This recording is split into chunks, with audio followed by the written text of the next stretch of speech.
It's time to blow this scene. Get everybody in the stuff together. Okay, 3, 2, 1, let's jam.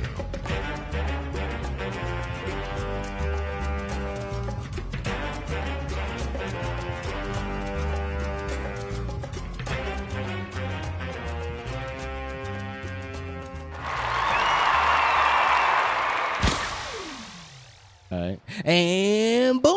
What's up, what's up, what's up? Welcome back, goddammit, to another edition of Tell Me a Joke, the guideline of chasing the dream. I'm your host, the Maniacal, Menace, Kyle Smith. Say the whole thing like a pimp named Slickback. And today, goddammit, I'm very excited. We have the powerful one, the one that Dynamite comes in small packages. As soon as they get up on stage, you know who it is. Put y'all hands together for Tella. Oh, it's loud. There we go. There we go. My bad. I didn't mean to. That's claps okay. for loud. There it Okay. is. Thank you. Okay, talk about the introduction. I Yes, appreciate it. yes. Oh, we having a. Oh, let me get my shit together here. There it is. How you? Oh, there you go. There you go. How you been, Taylor? I'm doing good. You good? I'm doing really good. I'm good. How are you? Oh, I'm having a great Sunday. That's good. It's nice here. This is your first time at the post and all that. We almost got into it. We almost just started running it down before we started. And I was like, well, hold on. Right. So you say you're from Minnesota. I am. And you've only been out in Texas for a year. Yes. Okay, and so were you doing poetry in Minnesota? Oh, absolutely. Okay, so how long you been doing poetry for? Since I was 13. Oh. Yeah, that's not. I know. I know it's like a. Yeah. Because I came out of nowhere, so people think I just learned how to do this. Yeah. No. No, well, I mean. And some people do. Some people do just learn how to do it when they move out here. So you've been 13 years old. Because I mean, no. It shows that you've been doing this for a minute, like 'cause you have the range. Mm-hmm. As soon as you come on there, you see you as, and this is what I love, especially when I meet new people that actually like are into the arts. Mm-hmm. You know, you see them as one person when they're out and about, and then as soon as they get up on stage, it's like, who is that? Who that? She changed just now. Who's that? No, I don't seriously. know. I don't know who that is, but that's a powerful motherfucker right there. Thank you. And thank that you. is you. Oh my goodness. Yeah. Yes, it is. It is exciting to see new talent when it comes out. I mean, even though you've been doing this for a minute, like, what is your inspiration for poetry? Lots of things. Well, so I love music is really like my soul. So like I grew up around a lot of music. I love neo soul music. Yeah. I love jazz music. Lauryn Hill is one of my favorite people. Okay. And so I actually got inspired to do poetry when I started theater. So I started theater in seventh grade. You're all around right now. Come on. Yeah. We got range over here. Yeah, no, seriously. So when I started theater in seventh grade, that was like this introduction of like, oh, look, my voice. You know, because I always had like a really loud voice, but then it would kind of startle me a little bit. Oh, really? Yeah, no. Yeah, because I'm so small. So then it'd be like, when I hear my voice, it's like, what the fuck? What was that? Oh, wow. That's the first time I've ever heard that. Yeah. So it terrified me for a very long time. But then in ninth grade, I went to my high school, and in high school, we had a traveling theater. And so with the traveling theater, we had to write plays together. So everybody wrote their own scene, and then we would travel and do it. And so I had monologues and poems and stuff that I had to like learn how to write early on and then perform it. You've basically kind of been molded for this. Yeah, no, seriously. And so like this is just like the continuing product of what you've been doing from a young. That's amazing. Thank you. Yeah. See, this is the thing though. See, like I wish somebody would have said that like 10 years ago. Oh, really? Because so when I had started poetry and you know when I would do it at school, because I was around a class, I was used to doing it with people versus like doing it by myself. I did my first spoken word poem when I was like 18, which was powerful. I did it for my church. And then I realized that you just can't memorize something one time and that's it. You got to keep doing it. And so then I did it a second time, but I didn't practice it. And so bombed it horribly. And I said, this is obviously not for me. Oh, really? The first bomb, you out. Yeah, out cold. You know what I'm saying? Avoiding attachment. So, you better be ready. Okay, I got to go. I said, this ain't for me. And so I didn't do poetry for like 7 years. I didn't pick it back up until I was like 25, 26. And then I used to do shows back in Minnesota, so I put it on my own showcases. I would host, do poetry, and then hold space for other people too. So I did that for like 3, almost 4 years. And then it was like, oh, that's it. You know, so when I moved here, I had no intention of like making this like a real like career. So now it's funny that we're having this conversation because as you're saying, it's like, oh yeah, no, that's I definitely have been doing that. So that's why I'm like, I got to take it serious for real now. Yeah, I mean, it seems like once people get here and they hop into this little poetry realm and it's just like, oh, this is big business around here. This is the real deal. Yeah, like the more and more I'm into it now, the more and more I'm like, oh, I can't. All right, I thought this was just something to come, you know, because I'm a comedian at heart, so I just needed some place. I just needed some place to be like, I needed stage time somewhere, and I'm like, well, poetry I fit in, but you know, you don't want to always be the comic that's coming up doing comedy at the poetry places. So it's just like, you know what? Let me hop into this realm because I've always wrote and I've always wanted to be a rapper and everything, and so I just kind of like put the comedy and all that together, and I came in, and now it's like, oh, this is something. And now I realize that it is more than just me having fun. It is like me actually making a staple of what I do. Yes. Yeah. Because not many people do it. So for when people do see it, you know, I've actually heard people, hey man, you the dude that and I'm like, oh shit, I didn't. Yeah, this is my first time in this town. How do you know about that? You were like grandmother's, huh? It's like, okay, I see what's happening. I see it, and it's the same thing how it was with comedy. It kind of just transferred over to this poetry, and now comedy is on a like a. It's like on a doop. It's kind of like flatlining. It's not dying. It's just like instead of, because at one point it was booming, but now it's just kind of like, we gonna coast for now. But this poetry scene, this poetry, because I just realized that Juan was in Denver yesterday. Yes, and Juan I'm like, moving. oh, you mother.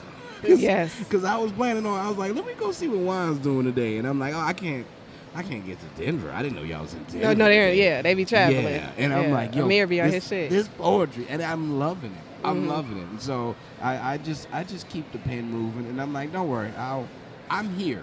I'm here. You know, I've had to take my times off, but I'm here. How was it being off for like 7 years like that? Oh, you know, so funny. So I actually tried to like, and I know this, I hope I don't want to, you know, offend nobody. I really tried to be normal. Like, no, I call people that don't do this normies. Yeah, so like, no, I totally understand that. I tried. Like, I went to school for social work. I tried to be normal. You know what I'm saying? And it was so funny because in social work, I remember, and I'm still a social worker now, but it's like I can infuse it into my poetry in a different way.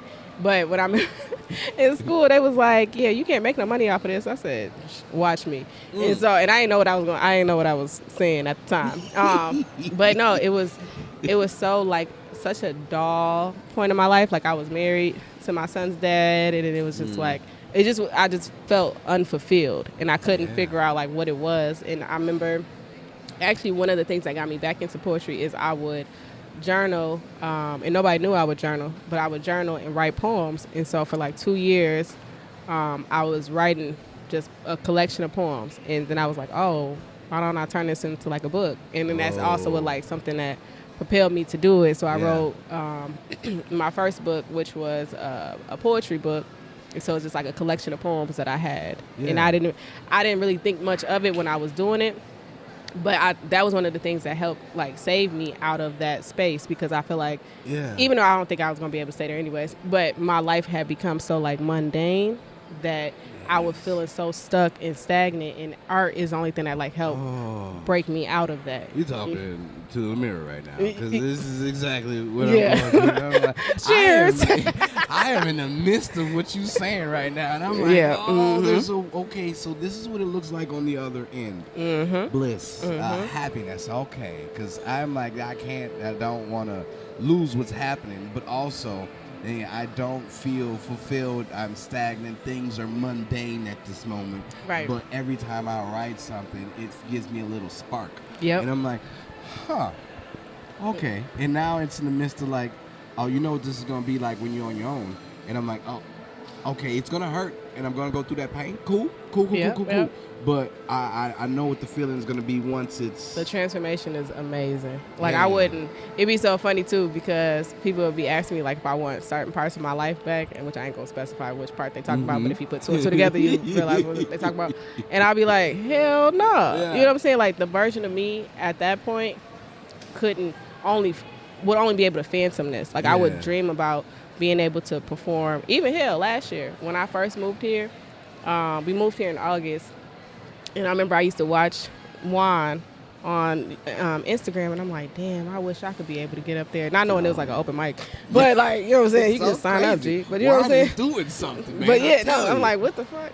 And so when I was watching it, I didn't actually go to Juan until like November. It took me 3 months to actually like feel comfortable, and I was terrified when I got up there. And so that's one of the biggest things that I've learned is that version of me was so fearful. I mean, this version of me still be scared. I ain't gonna hold you. But that version of me wouldn't, thought that none of this was truly possible. Like I dreamed about it and manifested it, but to actually see it like, oh, I actually have to go out and do the thing. That version of me couldn't phantom that. Yeah. I still to this day think about it. Like if I would have known the magnitude of Juan, because I didn't see it like that. I was just like, yeah, this is a place I can go do poetry. Let me go here. And then people are like, yo. And I'm like, hey, what's happening? And it's like, you been doing this? I'm like, that. I mean, this is kind of what I do. And people are like, yeah. And so, and seeing it from the outside, from hearing people, was like, yeah, man, I used to watch Juan in high school. And I'm like, what? Yeah. What do you mean? Like like an HBO show? Like, oh man, I used to always like these Zach fucking me. I'm like, am I I'm part of something? Is this something that is this is a big movement, right? And so like as this started to build, the reason like things are moving on because I'm the one that brought them to go to New Orleans because I hooked them up with my partner John. And so like they've known each other, but he was like, do you know anything in New Orleans? I was like, yeah. And so I was like, yeah, holla at this guy. And now they do a monthly down there. And now they're going to do, and I'm like, oh shit! It's happening. I don't feel as if I'm playing a part in this, but then when I take a step back and I'm like, no, you are. I'm doing something. It feels good. It's hard to feel when you're in the moment and in the midst of things. It's hard to really like tell that this is what's happening. But once you see it like in the future, like once everything's done and over with, and you're like, oh.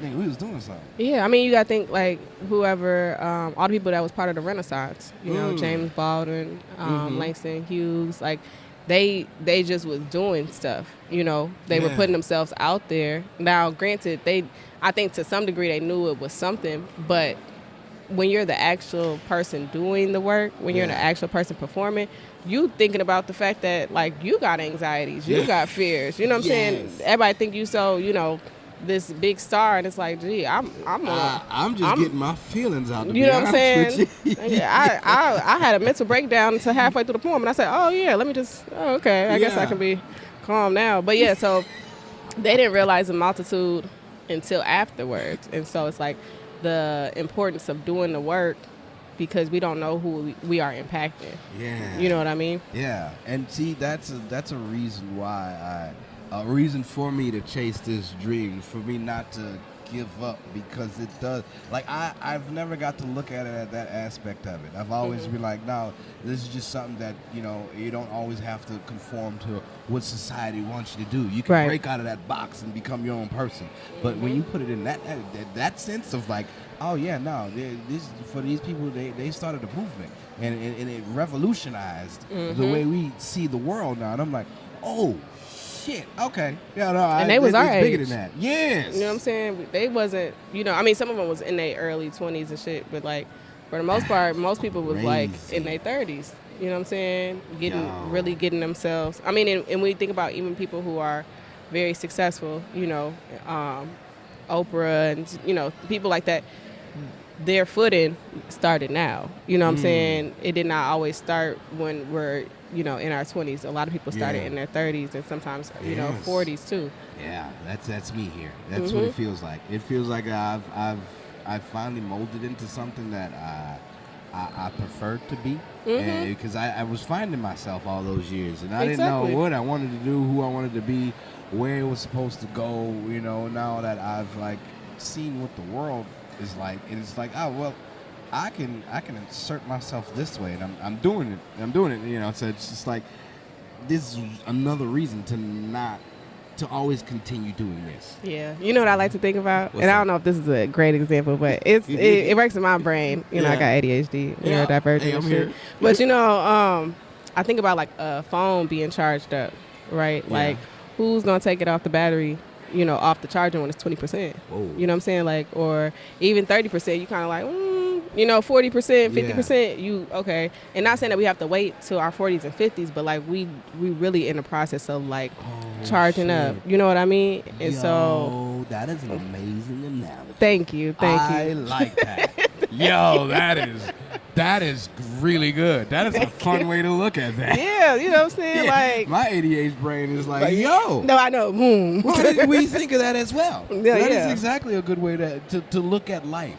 Because it feels like, yes, I've downloaded more knowledge the more I've gotten older, and now I can go ahead and portray this knowledge to a younger generation. Be like, because I know more now. Like, being 40, it is like, oh, I've seen shit. I've know things that you don't need to worry about. I understand like things come in cycles, and don't worry, it's gonna go back around to you at some point. So just if you are patient, and if you are willing to take the time. And continue being yourself, just be genuine, and things are going to happen. They are. They ain't got no choice but to. That's how manifestation works. Yeah. Law of attraction. So what goes up has to come down. So if you put it out there, it has no choice but to come back. Where's your favorite place to write? My favorite place? Gardens. Gardens. Yeah. Come on. Yeah, that's my favorite part. Straight. I know this one. Yeah, no, that's my. Some people got to think about it. You're like, no, where? So any type. Where do you go? Like botanicals and stuff. I Japanese do like gardens. I do like those gardens. So actually, there's a garden by my house, and God is so good. So before I left Minnesota, so a quick little backstory. Before I left Minnesota, 2023, or let me back up. 2022, I had told my mom, like, I think I want to move to Houston, but I was like, I don't want to move right now. I said we could move like in like 3 to 5 years so we can get a house and, start learning about it. And my dad was like, nah, move in 2 years. And I said, did you hear what I just said? I'm not gonna move. So no, you know what I'm saying? I don't do that. The only place that I've lived outside of Minnesota, like live, was in Chicago for a year for school. Yeah. And so I'm like, I'm not doing that. But 2023, my uncle, had unexpectedly passed away, and he used to take care of my grandpa, and so in my grandma's house, everybody called grandma's house. It's his house too, but you know what I'm saying. And so when he passed, when he passed away, my dad brought my grandpa to Texas, and we had to stay in Minnesota to take care of her house for the year before, because they're in the process of selling it now. So anyways, so I stayed at her house, and so it was and I say this not in like a joking manner, from a spiritual sense, that house was very much alive. I didn't know my grandma did so many spiritual practices, hoodoo stuff that I didn't realize until like I lived in the house. Yeah. But specifically, she had she did not play about her garden. She had this huge garden that was around the house, and so when we lived there, this is one of the reasons why I noticed that like, I have a lot of anxiety, because I would try to go outside and do yoga, and I'd be like, oh my God, what if somebody's watching me? Like, who gives a fuck? You know what I'm saying? Like, they're probably like, damn, bitch, I need to go out there and do it with you, you know? And so, anyways, I used to sit, and I'll show you a picture of it. I used to sit in her garden, and I would feel, because they used to throw parties back in the day, like house parties and family parties, and so you could just feel the energy. And then that's when I started to learn about, like, nature on a spiritual context. Nature is connected to like ancestors, right? And if you know anything about the chakras, it's connected to our root chakra. So when you connect to the roots, you connect to your ancestors, you connect to all of the things that they wanted you to know, like all of this like pertinent information. And so every time I go out in nature, it's kind of like I'm, connected myself to my ancestry, but also just like nature in general, because nature has its own form of communication. Like the wind can be blowing, the water can be moving, the grass is moving, and it's all in connection. Swing. Exactly. Yeah. You know, everything is in one. And so when I go into nature, I realize like, oh, I'm part of something, you know, versus like when you stay in our houses or in our rooms or we stuck in our phones. All the energy's bouncing back off the walls. Exactly. So that's one of my favorite places. And I didn't realize that until like I lived in that house. But when I moved down here, I didn't have that garden. So where I live in Cyprus, there is this. It's really weird. So it's not connected to ours. It's low key is really private property. Ain't got shit to do with me though.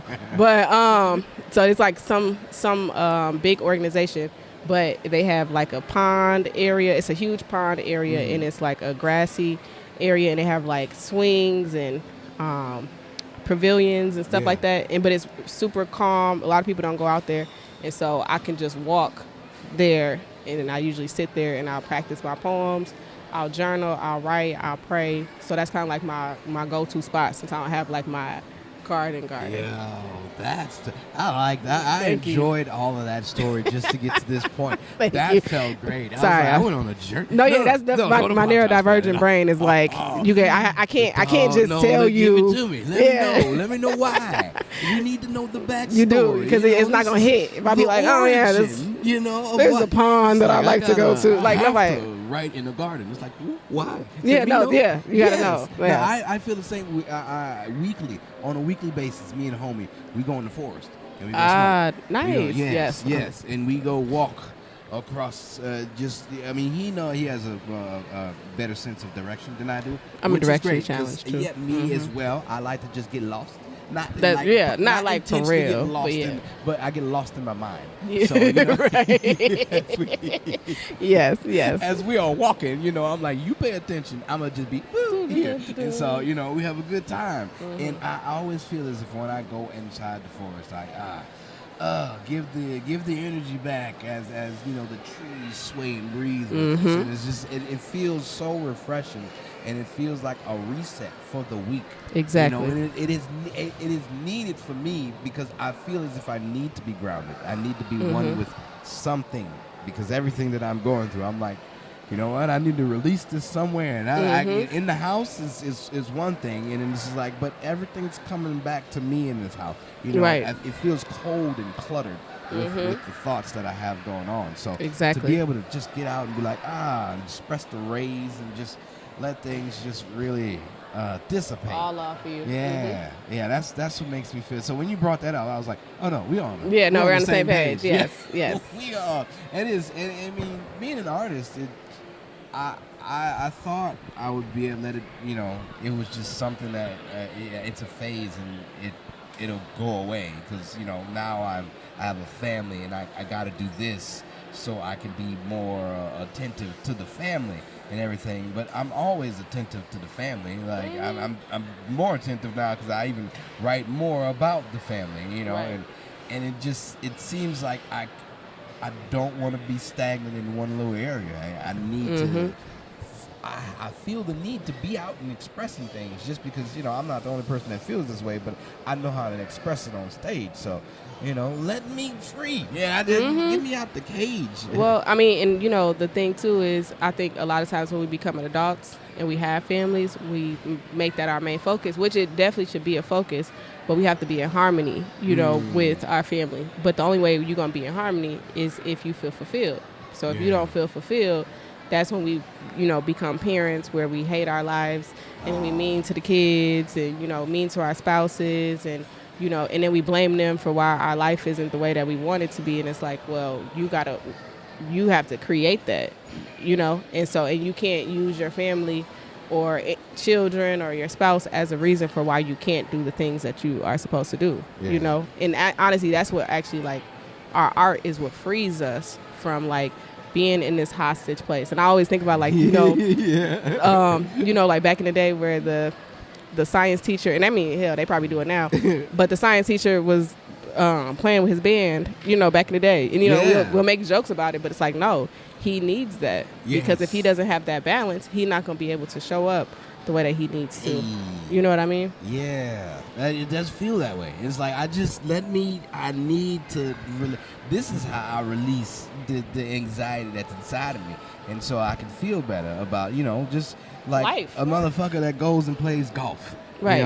My dad was telling me this. He was like, it's just like somebody that goes play golf after. I mean, they might not be the best golfer. They might not be trying to go, win a Grand Prix or nothing like that. I don't even know if that's the proper golf. I mean, but what still, I'm saying. you get it. They're not thing. out there trying to, but they just enjoy being able to release, with that activity.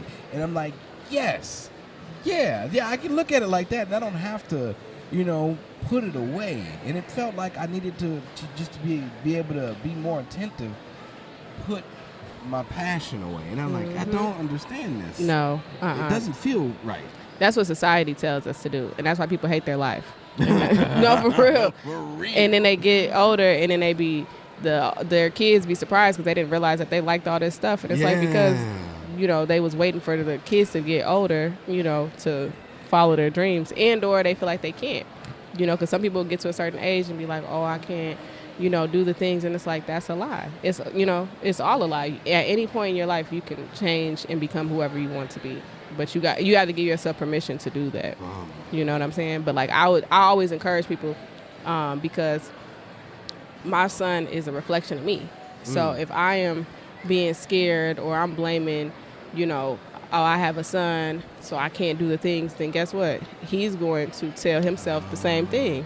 So then when, whether it's now or when he's an adult, he's going to stop following his dreams because he got a family. Yeah. You know what I'm saying? And so cycles start to repeat themselves, not realizing that, like, just like I can go hang out with some friends, I can do this, I can be able to, like, follow my dreams on the other side of it too, right? And actually, funny enough, my son is such a supporter of my dreams that, like, when I be in the house too much, he'd be like, when are you going to go perform? Oh, come on. He'd be like, you need to go perform. That's what I need. I need that because, like, in my mind, I'm like, I told my dad, because my dad's an artist, and he paints and he draws and all that, and I'm like, but you stop that to take care of us, and I don't want my dreams to die because my kids are here, because I have a child or whatnot, and I'm like, I want to continue this and just to show him that, hey, this can be done. You don't have to give up on your dreams just because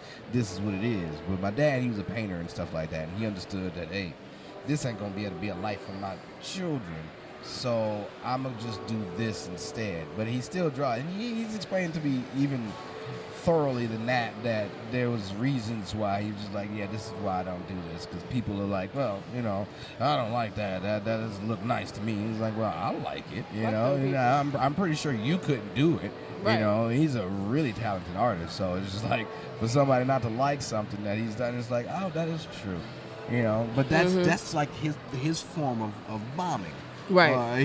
Because somebody doesn't, but you got a whole bunch of people that love it, and this one person's like, it ain't that good. And it's like, oh, you got your one internet hater. Exactly. That. Yeah, everybody's got that.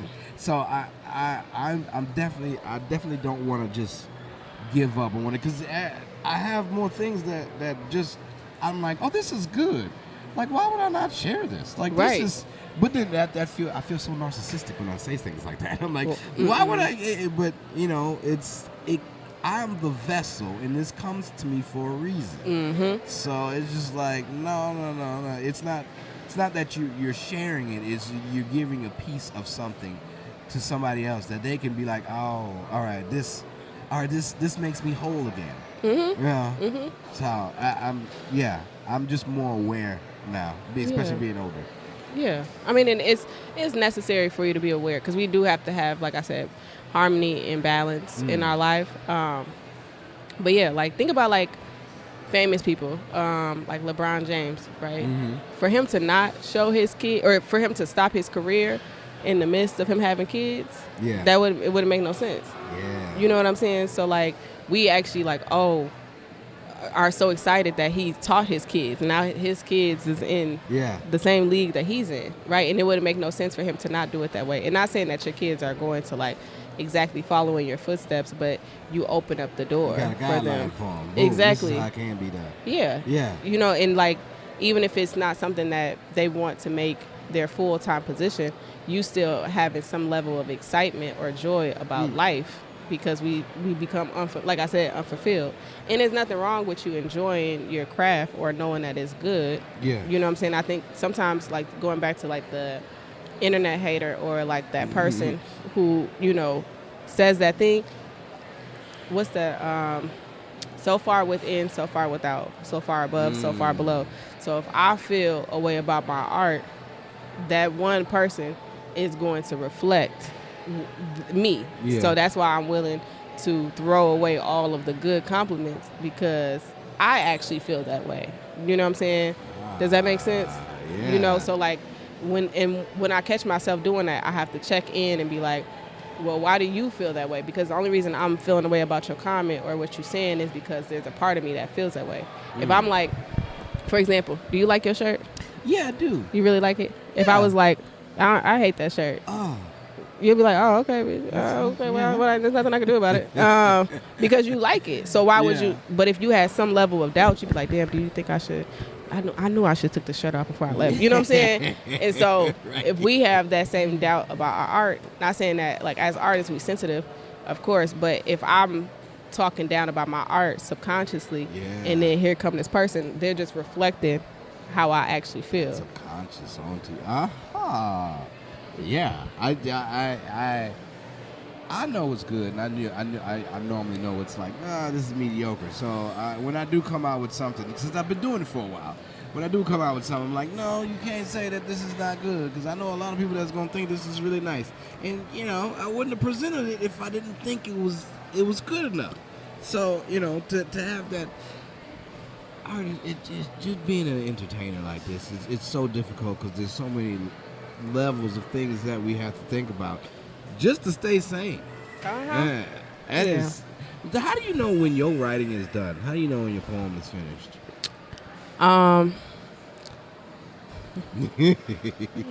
You know, it's funny. Okay, so sidebar real quick. Right, answer that question. I have a poem.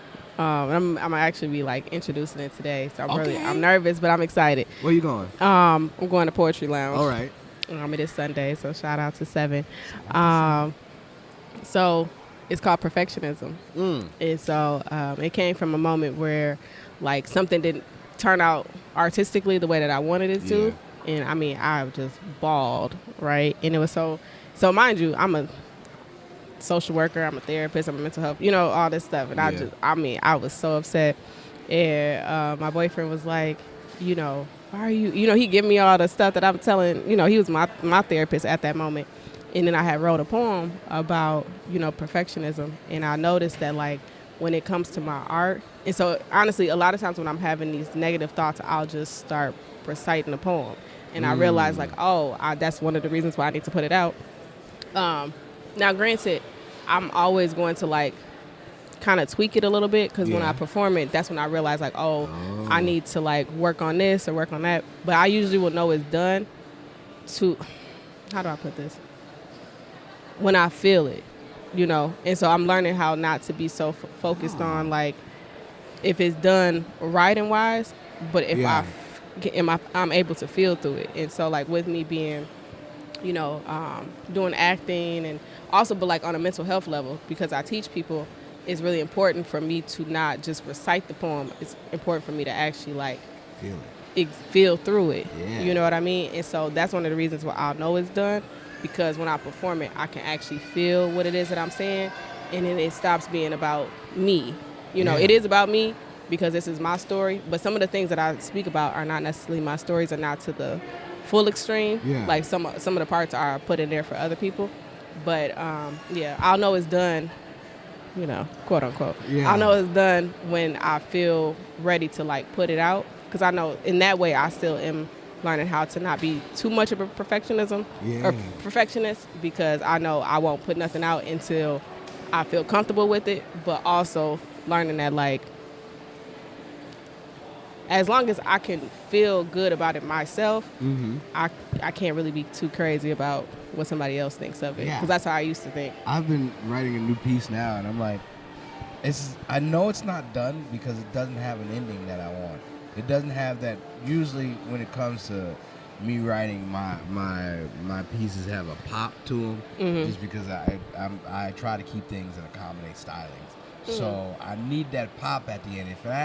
And it's something that usually is like given to me, and it's something that it's like, like the pens. That right there, that was just like, I don't know where it comes from, but somebody gave me that, and I was just like, yo, whoever put this in my brain, thank you, and this is how this ends. Like, there's a few of them to where I'm like, so okay, funny. This needs to be the end of it right here, because this is the punchline of everything. Bow, now end it. And so I'm like, okay, cool. Right.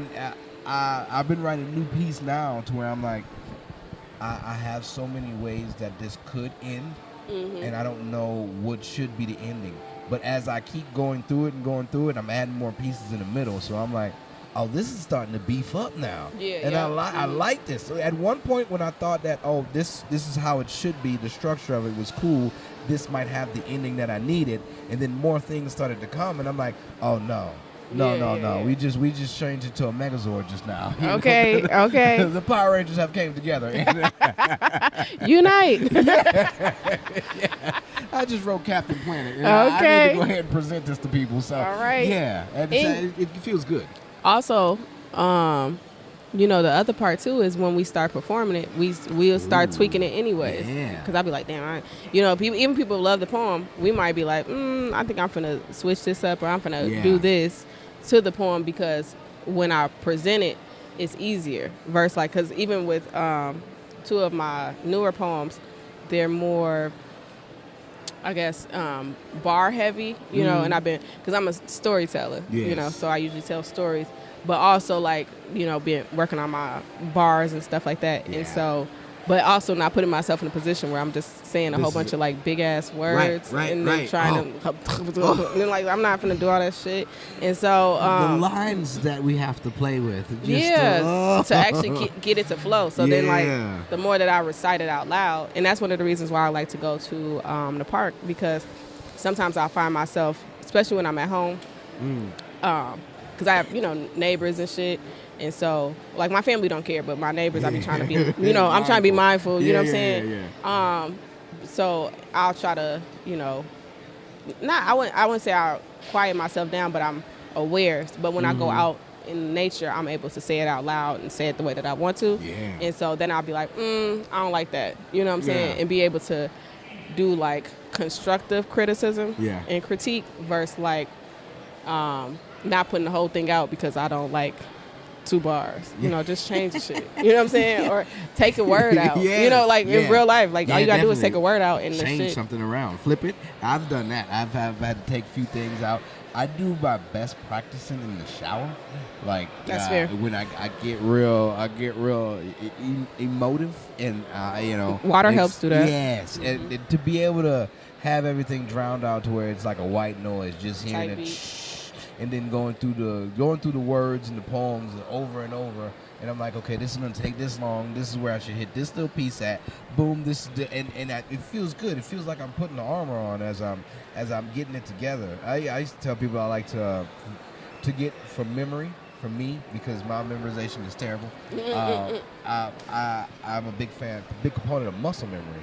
So I thought that if I work out or if I do some type of training movement as I recite the poem, then things will stick a lot quicker. And it has. And I'm like, oh, okay, this is cool. So just the muscle memory of doing certain motions whenever I'm reciting certain poems, that helps out a lot. Yeah, most of us learn through movement. Which is funny because schools don't teach that. But and I always have to remind myself of this. I had this one client when I was doing mental health or therapy in office, and she had to be 10 or 12 or something like that. But anyways, they was like, she don't know how to spell and all this stuff, and I'm like, how she don't know? You know what I'm saying? What you mean she don't know how to spell? And so she was like, and she was so upset at herself. And I said, well, what do you like to do? She was like, I like to play football. Whoa. And I said, oh, okay. And I said, oh, let's go outside. And what we would do was we would throw the football back and forth, and we would spell out the like apple. I think we had worked on football, so on and so forth. By the time she was done, she knew how to spell all that shit. You know what I'm saying?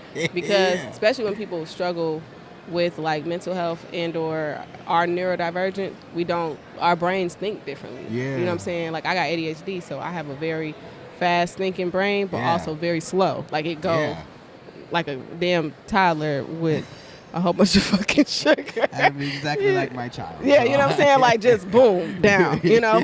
And so I have to learn through movement. So like a lot of times when people see me, you know, doing all the movements and shit, and that's the only thing that's gonna help me not be super anxious, one, but two, it also is the thing that helps me to remember certain points in my poetry. So like that's how I kind of go about memorizing is, you know, moving my body in some type of way, but whether it's exercise or just dancing or movement in general, even walking, the more that you do it, your body is like, oh yeah. The more it sticks too. Exactly. Yeah, I realize that once I get up on stage and I feel the effects after I do something, then that's when things like really stay. I feel as if I tell myself I gotta bomb first before things get really better with the pieces that I do. And I don't want to look at it as that I have to do that every time, because not every time it happens. You know, sometimes I can come out and I execute it well. Right. And boom, and then it just stays like that, and then it's there forever. But on the most part, it's just like I come out there and I flub it, I run over some words, I get in my head too much, and it's just like, you know, I really want to get bar heavy with certain things, and it's just like, you know, being out in the world and actually expressing your talents, you know, that is people's opinions. The last thing I think about as I'm doing it, but it's the first thing I think about after I'm done it. Damn, yeah. That's the real thing. You know, one thing I always have to remind myself of when I'm performing is that if I am thinking about shit, that means that I'm probably not performing.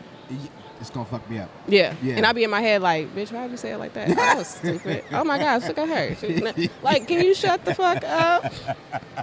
But that's how I know, like, you're not in it. You're not in it because you're thinking about it. But you know, so I work in analogies and also movies and memes and stuff. You know what I'm saying? So like, it's always, I like when I be around people where I can quote movies and stuff, because then it makes life more enjoyable. But anyways, one of the things I like to think about, one, obviously being a theater kid, this is something that has actually happened to me in real time. But two, I think about it from even being like an audience person. When you're thinking about, am I going to mess up? At some point, it's going to stop being in your head and it's going to show on your face. Yeah. And then what you thought people were picking up, now they actually can see it. Yeah. You know, so like, I have to, when I'm in here and I'm thinking about, am I going to mess up? I have to like give myself permission to turn that off, because they can't pick up on the thought. But if I listen to that thought more than the actual poem, it's going to start to show on my face or in my body language, and then they're going to pick up on what it is that I was trying to hide. Oh. Does that make sense? Yeah. I picture it as, I like to look at it as a guy running on like a treadmill. Nice. And then the words are coming. And the more and more, as long as I can just go with the flow and the pace of the treadmill, I'm good. But the more and more I try to look ahead and see which word is coming next, that's when I start to stumble over the words. And then you see the guy on the treadmill start to stumble and trip. And I'm like, oh no, pick it back up. No, for real. Or you trying to speed it up. Yeah. You know, it's like, no, you're not going with the flow. That's not the flow thing. That's not, stay with the treadmill, man. Yeah. You don't need to, because there are going to be poems, and I've had to learn this too, because I talk, which I learned, I can talk a bit fast. Yes. You know what I'm saying? And so slow to me and slow to other people are two different things. Two different things. And they be like, damn, you talking really fast. And they be like, I didn't hear that. It's like, oh. Really? I could have swore. But then again, I'm a person who will listen to a video and then press that button where you can make it 2 times fast. Yeah, it's crazy. And then I can hear better. I love that. And I'm like, this is how you read your books? She's like, 2.5. I'm like, get out of here. No, for real. I just hold it. Get through an hour book in 30, 20, 25 minutes. No, for real. Jesus. So I always have to tell myself, like, slow it down. Yeah. Right? Yeah. So people can actually hear you. Yeah. They can actually hear your words. And then also, like you said, that muscle memory works on I ain't gonna say it has to be slow, but when we do things quick, in one ear, out the other. If I take my time with something, my body is able. It's like it's able to digest it. Yeah. You know what I'm saying? Yeah. We don't want something that's going food wise. Well, if you eat some, you know what I'm saying, you eat some Chinese food or some shit, you know that shit gonna go in. That shit you gotta eat again. You know what I'm saying? But you slow roast something, that's gonna be on your stomach for, you know what I'm saying, a few hours. So, just, analogies for life. Yeah, hell yeah. In fact, so. Oh, hell, man, this has been great. I've learned so much about myself doing this. Because you're like a little reflection of me. And you kind of almost want to I know. I said, when I came upstairs, I said, oh, now that's funny. Okay. Alignment. Yeah, it's that's like, funny. It's like I was looking at myself in the mirror trying to give myself affirmations. And you're like, nigga, you got this. And I'm like, oh, okay. No, for real. Okay. Are you sure? This just affirms that, all right, I'm doing the things the right way. Yes, yes. Because you were like 2 steps ahead of me in the future process of what I'm going through. And so now I can actually see, like, the outcome of what's going to happen. Yes, so I don't feel too bad about it. And I'm like, all right, yeah, because I have a problem with just speaking too fast. When I first started comedy, people were like, hey, Kyle, you need to slow the hell down. I'm like, what you mean? What you mean? You didn't get that? They got old people in this crowd that was like, they hear just and the. And they was like, I don't know what else you're saying. They're just like, look, he's such a nice young man. It's like, that a boy. And it's right. Like, oh, no. I'm so glad he's following his dreams. Yeah. I don't know what he said, though. So I understand that. I do need to take my time on certain things and slow things down, especially when it comes to these new pieces that I'm using. Mm-hmm. But this has been a wonderful time. And before I get out of here, before we go anywhere, I always like to play a game with people that I first have on here, just to break up the monotony of things. Type B. Yeah, it's a game of choices. Shit. What you got is you got you got 4 options and you got 4 choices. Okay. You got to be one, raise one, sell one, and have relations with the other. Niggas. You know? What? This some shit off of Horrible Bosses. Raise one. No.